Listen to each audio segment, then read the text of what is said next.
can you help yourself? If you're in a denial state, can you help yourself? You can't. Only when you begin to open up and visit and be in touch with your feelings, that is a start. Okay, it comes with awareness. When there's awareness, then you can start the next stage. So digital storytelling allows the prisoners to be in touch with their feelings, in touch with their life stories, the mistakes they made, and then they can ask the next question. If their life were to start over again, do they want to do it the same way? Right? So, and when it's presented into multimedia, it is a very powerful memory for them. Right? So it's a very good therapeutic tool. And so it's called Digital Storytelling Asia. This is another project I've been involved, and that is there are about 80,000 foreign students in Singapore. So a group of friends come together. We started this program called Spotlight Youth Exchange as well as Vibes. Basically, what we're doing is that we're helping we train the local students about service learning, about project planning. Then we send them forth to reach out to a group of foreign students within their campus. That's why we call it Vibes on campus. So, like for example, SIM, Temasek Poly, and so forth. We train the local students, and then the school will then bring the foreign students together. Then the local student and the foreign student will come together into a mentoring relationship. Right? So, like for example, SIM, the local students will be trained, and they will receive the foreign student, new foreign student come in, and take them through for a period of 4 months. Right? So that is cultural exchange. So we use culture.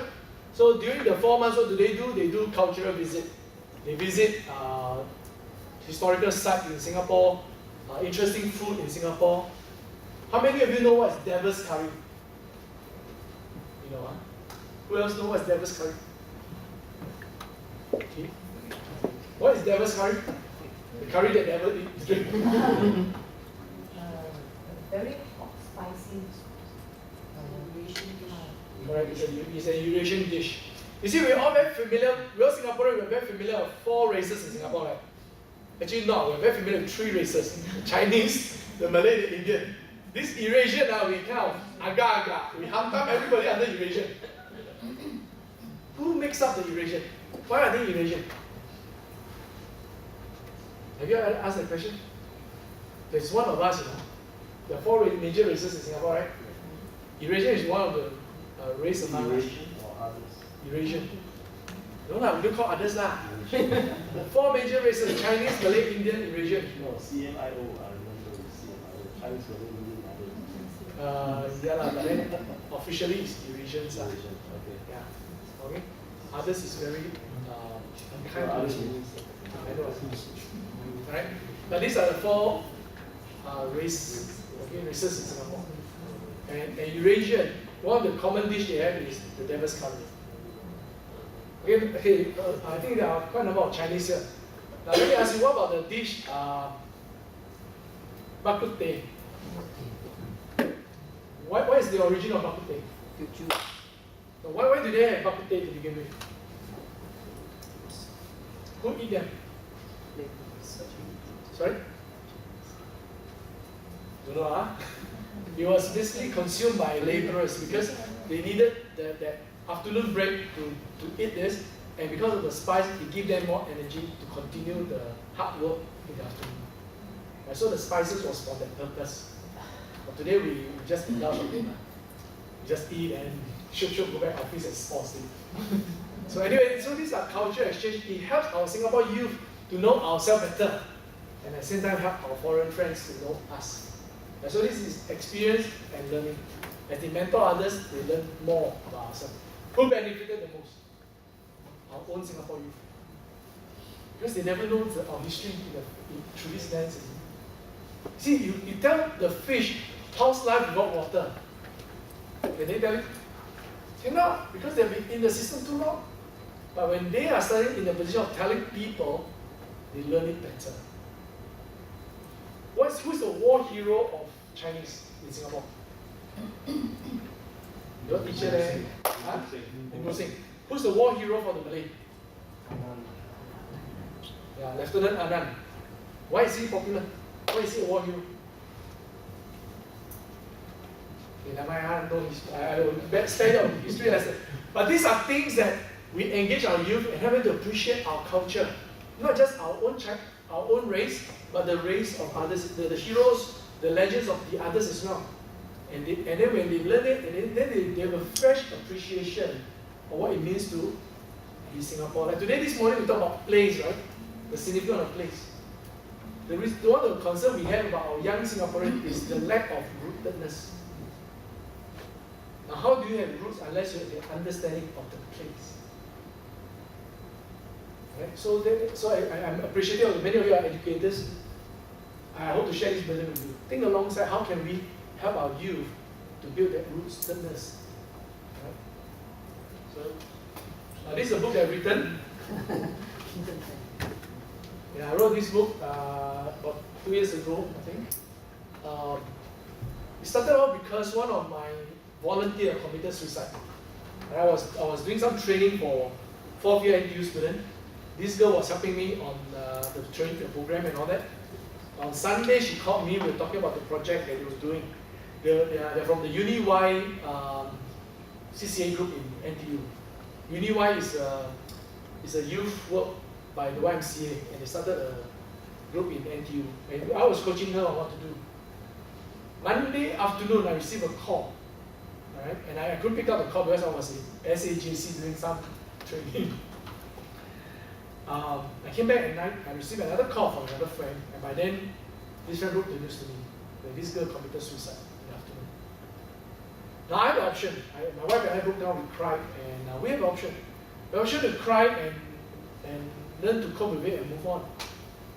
Or I turn it around and say that I want to turn my grief to become an opportunity for personal growth. Right? Experience and learning. So I chose the latter. I chose to turn that into a posture of learning. I spent 19 months interviewing more than 50 depressed people with depression, and doctors, nurses, caregivers, psychiatrists. At one stage, every day I go to see psychiatrists, So, they asked me, okay, I'm going to see a psychiatrist. Because I was interviewing different psychiatrists on depression in Singapore. Do you know how serious depression is in Singapore? More than one suicide a day in Singapore. More than one suicide a day in Singapore. Right? And we're not talking about attempted suicide. Attempted suicide in Singapore is more than 1,002 per year. Last year, it's about 1,002. So they show a spike increase. Last year alone, there's a 40% increase in attempted suicide. Meaning these people try to kill themselves but not successful. Right? Of course, we know that those who have attempted suicide, they are likely to be successful later. So this is the scenario in Singapore. We have more than one suicide a day. Majority of suicide is caused by depression. So there's a need for us to understand depression. And so outcome. So I recorded my journey, my learning, and I put that together into a book. And who among you would like to have a copy of this book? First person. Okay. You can buy it from all the other bookshop, okay? But it's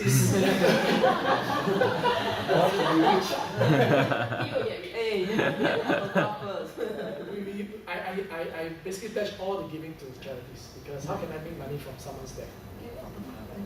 So what I've done is that, no, I'm just showing you that we can go through life experience, we can create experiences for others, but there are experiences done to us. Now what you do with it is important. And I've chosen to learn from it. And I've come out of this whole chapter being more aware of depression in Singapore. And now I'm embarking on this new program where I want to build resilience in the young people. So I'm working with NIE, I'm working with the various hospitals. We're developing this resilience training. And that's why I backed myself with IT College East, because we want to do something for the students there. I think it's the news, so I think most of you might know. There was a suicide in IT College East last year. There are about 80 students who commit suicide every year. But MOE and Ministry of Home Affairs, they black out all the news about teenage suicide because of copycat, and it's very real. All right? I was counseling a principal where in 1 year there are 2 suicides in the same school. And she was traumatized by it because, and they are all Sec 4 students. So she was worried that, and that was when I was counseling her, it was just before O levels. And you can just imagine the intense pressure on her. And what does not help was the neighboring school had another suicide. So within the vicinity, the aura of death is very real. So we just walk her through, tie her through the process. Thankfully, we passed the O level with no suicide. And now the school got new start. So it's a very real problem. So I understand why we black out all those news, because copycat is for the youth, because their friend had done it. This is a real story from a top girls' school in Singapore. We interviewed the class, and everybody felt that the one who committed suicide is a brave girl. They didn't see it as wrong, you know. They see it as bravery. So that's where our youth are, and we really need to help them. So I'm just showing you. So there are many simple games you can play to create experiential learning, and there are times when experience are thrown to us. So therefore, a friend, I journal an outcome of this. All right. So I hope you'll be blessed by the book, or you can give it away. So I've given you the list. This is in your notes as well. These are all the other ways of doing experiential learning, performing magic, all that I mentioned already. Let's say in classroom, for example, you want to help the students to appreciate, let's say you do science, biology. I showed them a video on birth process. Have you seen the video before? Any secondary school teacher? Yeah, right? So there is how the sperm will swim through the various channels and all that. How many billions of sperm, and then finally only one succeeded. You all look very serious. Right, so I showed them that video. Huh? You can see the science center. Yeah, you can Google it, it's on YouTube. You know? So when I did that, so what's my purpose? Is to help them to appreciate that they are unique. And I end up by doing this thumbprint exercise. So we give them a lot of ink pad, use a thumbprint to a picture, and then I highlight the fact that the thumbprint is one of a kind. You can never find a second person the same thumbprint. To help them to understand that they are all unique. So these are all experiential learning. Rather than delivering a lecture on it, I show them video, I get them to do an activity, and finally I sum up. Right? So that is one way. This is something I will end on with. Let me talk about this one. I did a corporate team building for a company, and the company wanted to encourage the whole group to dare to imagine. And at that time was the show Prince of Egypt. Remember the show Prince of Egypt? There can be miracles. So what we did was, we get every department, in the department, one group will learn how to sing the song. One group will learn to dance according to the song. One group will learn to do sign language according to the song. Then at the end of it's a 3-day camp. So there will be about a few hours they get to do all that. Final day, we bring everybody together. One group will sing, one group will dance, one group will sign it using sign language. To do, so the common thing, what's the theme? They can be miracles. But what is the outcome of doing this together? Okay, of course I put it in the video lah. But what is the outcome to the employee? Can you imagine that for 3 days, you do what you do? You listen to the same song, you sing the same song, you sign the same song. Of course you learn something, you learn sign language, learn how to dance. Right? All this is experiential.